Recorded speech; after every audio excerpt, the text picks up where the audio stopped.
Thank you very much. It's great to be here. First thing is I'd like to thank the organisers for making sure that I was on immediately after Arto. We've known each other for quite a long time. I visited Kuopio at least 20 times over the last number of years with various hats on. And I've always been impressed by the fact that though it is a small city in population terms relative to many others, it is not, in fact, it's encouraged them rather than discouraged them to make that an advantage rather than a disadvantage. I remember going across the frozen lake that Arto talks about on a snowmobile, and I must remember, I'll never forget this. I go up and I was a judge in a competition called the Golden Gavia Awards, which was to find those organisations or companies in the Kuopio region who could actually be ready to become export companies. It wasn't confined to health. So there was a very interesting company which made pneumatic pumps, which I have to say is not one of my great interests in life. Nevertheless, the guy called me up and he said, "Are you ready?" I said, "Sure." He said, "I'll meet you in 5 minutes." And I thought he would pick me up in a car, drive me round the lake. No. He arrives in his snowmobile, hands me a helmet and goggles and says, "Let's go." And I said, "Right." I said, "Where's your factory?" He said, "You see that light in the distance? That's me." So he sat in the snowmobile and drove across this frozen lake in the dark, with me absolutely terrified in the back. I thought his company was wonderful only because he promised to bring me home safely. But actually I then insisted for the first time in my life that I would drive the snowmobile back again. So he said, "Have you ever driven this before?" And I said, "No." He said, "Okay, quick lesson." Then we drove straight back to the hotel. The only guide you had then was a light in the distance, and I hoped the ice would stay firm, which it did. So Kuopio is a fantastic place. It really is in terms of innovation. And I've worked actually with Kuopio Innovation, which is the organisation that Arto is involved in. And that is a typical example of Finland, I have to say, and the Nordic countries. We look at 2 meters of snow here, and we go, my God, that means the roads are icy, it means we won't be able to drive. Can I tell you, I remember flying back from Kuopio, back through Helsinki to Manchester. There were 2 meters of snow at Helsinki Airport. There were 2 centimeters of snow at Manchester Airport. I ended up having to spend the night at a hotel near Manchester Airport because they only had one ice machine. And you think, if that doesn't tell you everything about this country, and I know we're in the august presence of the Belfast City Council, so I shouldn't tell the story. So anybody from the council, don't listen. About 20 years ago, Belfast City Council made a momentous decision. They were going to sell all their snow ploughs. You know why? We had no real snow for about 8 years. We can all guess what happened the next winter, can't we?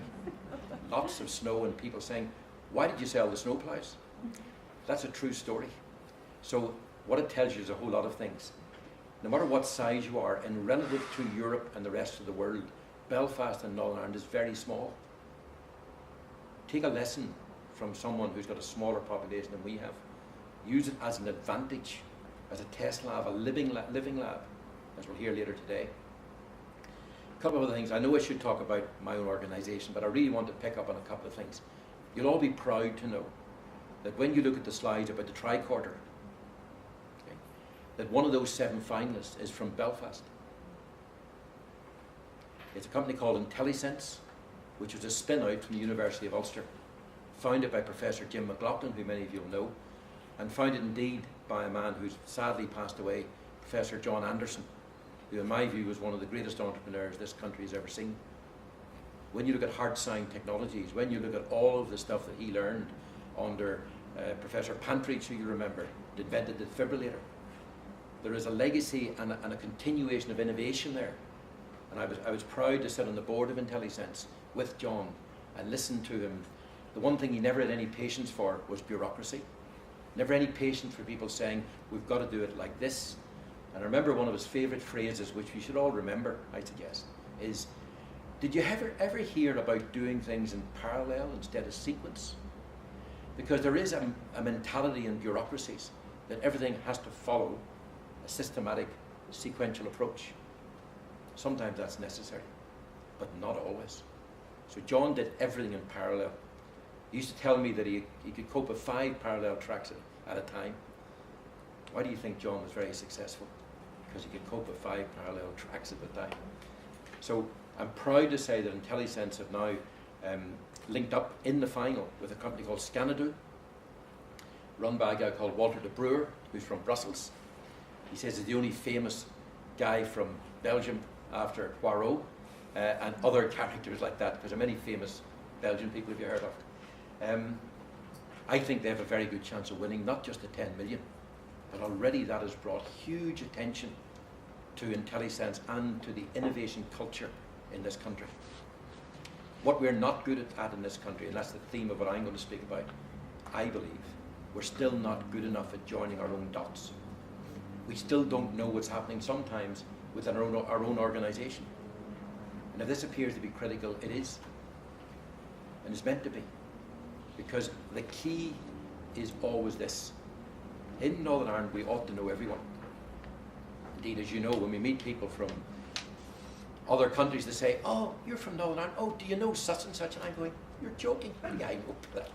But the reality is we don't know ourselves. And whilst this may be an unpopular message, I offer you these messages from experience. For the last number of years, I've spent a long time with lots of organisations in Northern Ireland, doing some work for the Northern Ireland Government, for DETI and for the Department of Health, for Invest NI and HSC, trying to join the dots. And almost every single thing I find is good, sometimes even better than good. We're really good in Northern Ireland, you know, at lots of different things. But I'll tell you what we're not good at. We're not actually good at A, knowing those things happen, and secondly, we're not really good at joining them up and making 2 and 2 equaling 5 or more. So, my organisation is the European Connected Health Alliance, largely known these days as the ECH Alliance, or as they say on the continent, EC Alliance. They can call us anything they want, we don't really mind. It is a Northern Ireland entity.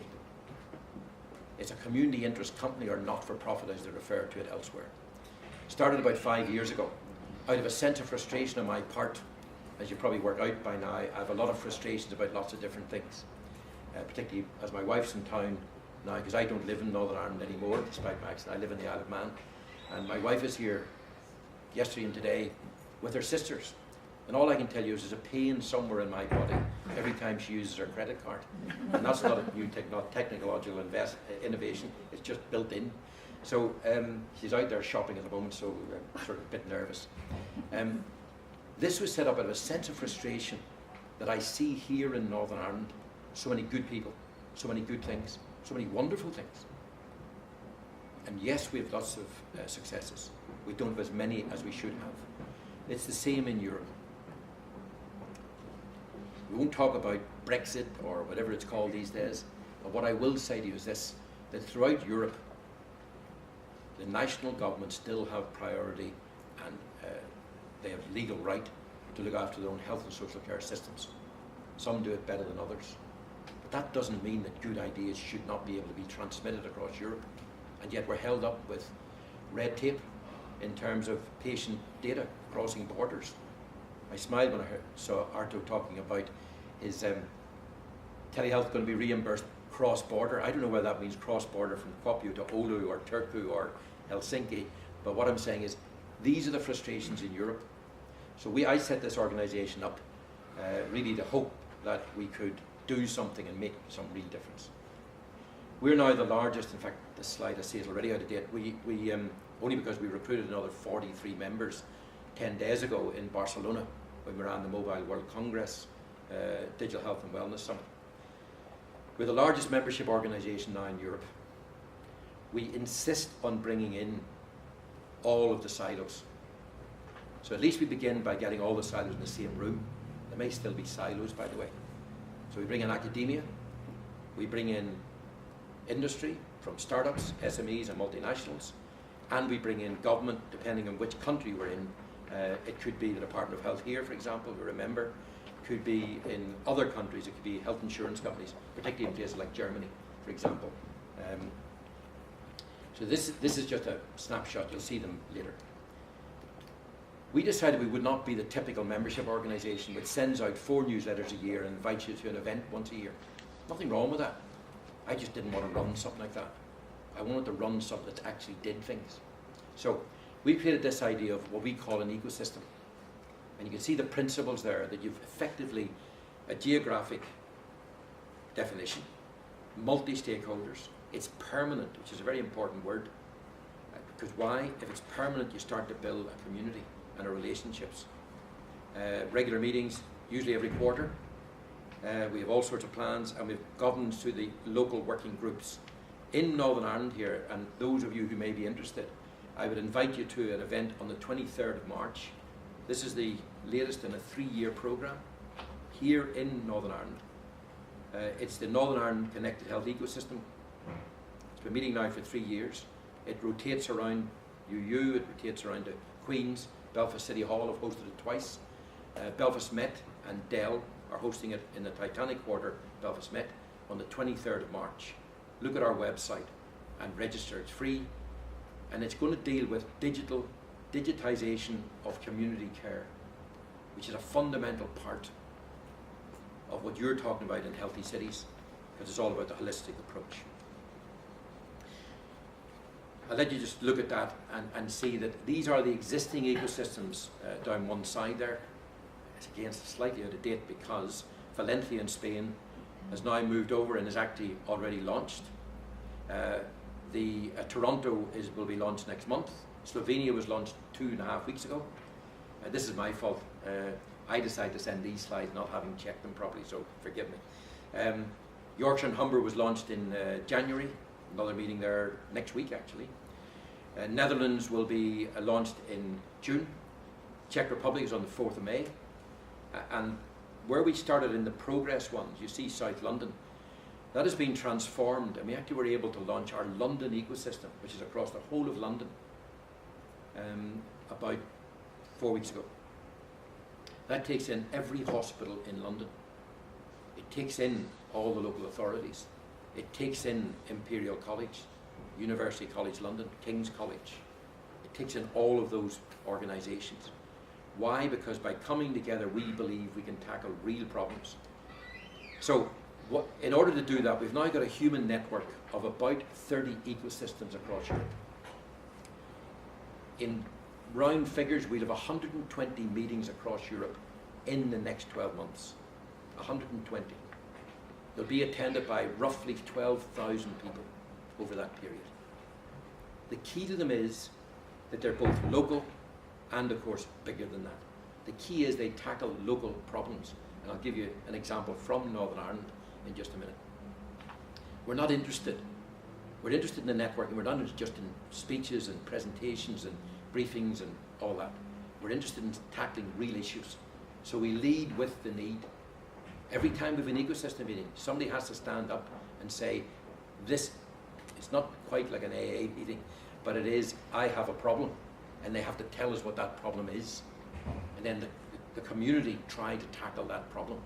And if the solution does not lie in that ecosystem, we then have 30 coordinators across Europe who meet every month on our connector platform, who are able to say what's happening in Oulu in Finland, for example, in Nice in the south of France, in Barcelona, in London, etc.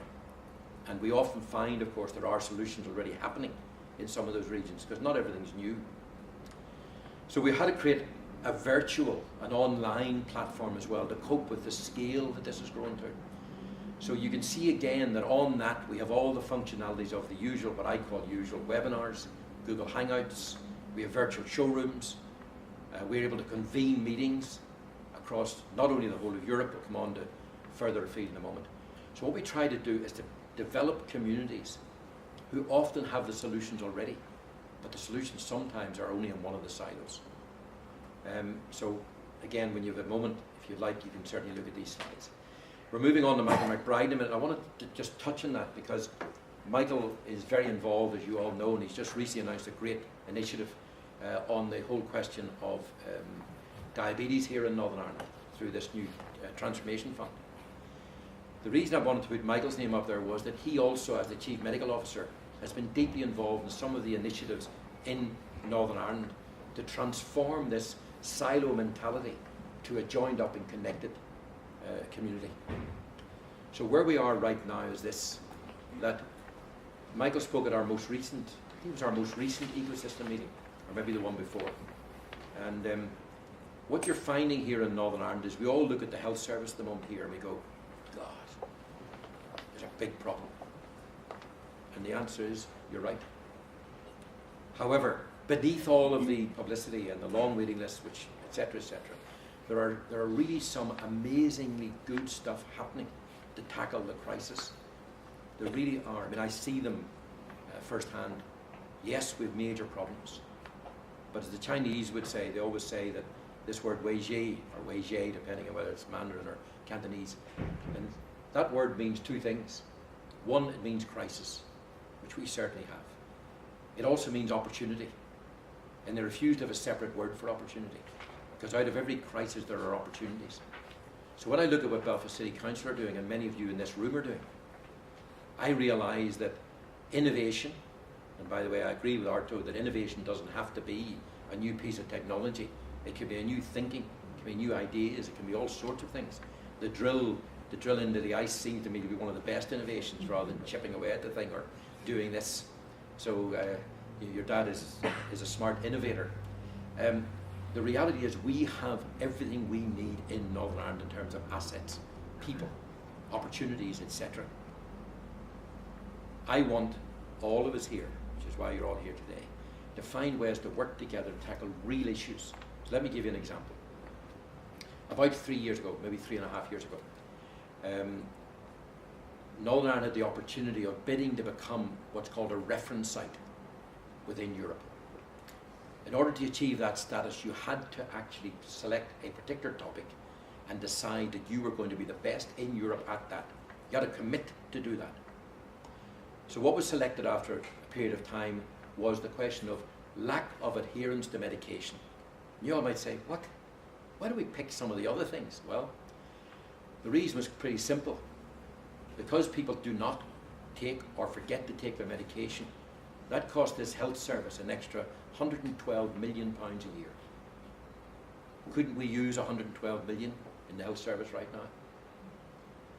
As a result of that, we were granted 3-star reference site status. That was the beginning, not the end. The objective was not simply to become a reference site. It was to use that designation as an engine to change things. What has happened since? In that 3 years, the health service here have announced a procurement. That sometimes could take 3 years or more. In this case, we used a new pre-commercial tool called an SBRI. It was the first health one ever used in Northern Ireland. That meant you reduced the 3 years to 6 months. So remember the 112 million. If you're running a business, you're losing 112 million pounds a year. You can't afford to wait 3 years to sort it out. You've got to do something pretty quickly about it.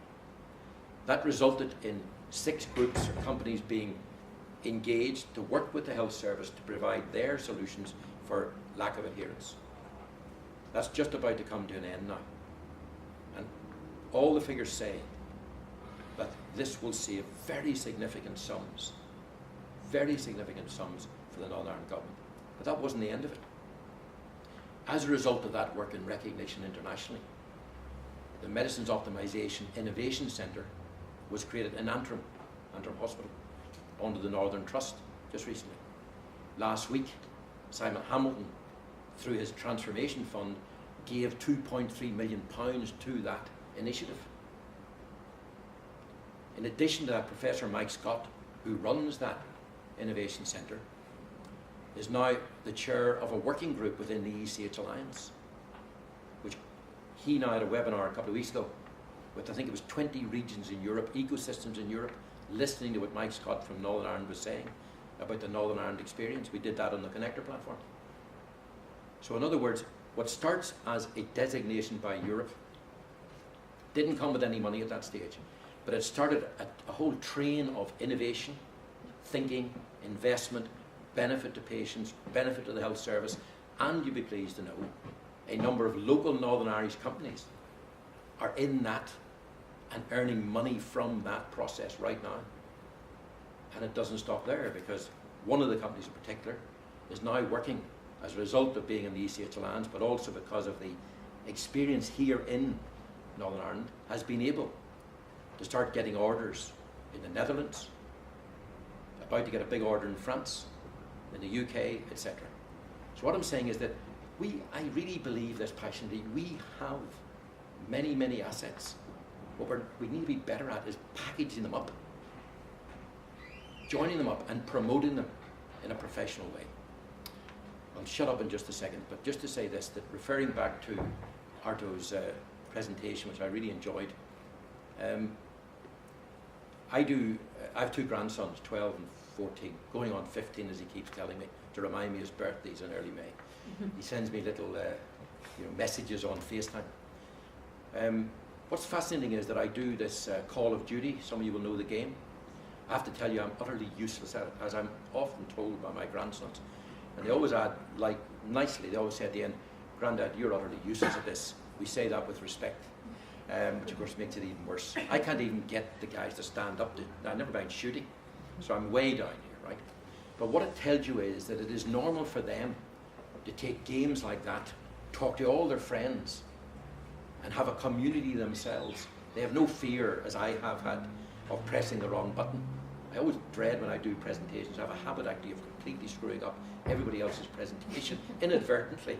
But I just, now we've got iPads. My wife, who's the same age as I am, 68, said to me 4 years ago, "I'm never touching it, never worked on a computer in her life. I am not having anything to do with it." The selling point to her was, grandson said, "Granny, if you get an iPad, we'll FaceTime you." Every Sunday night now, they have a conversation.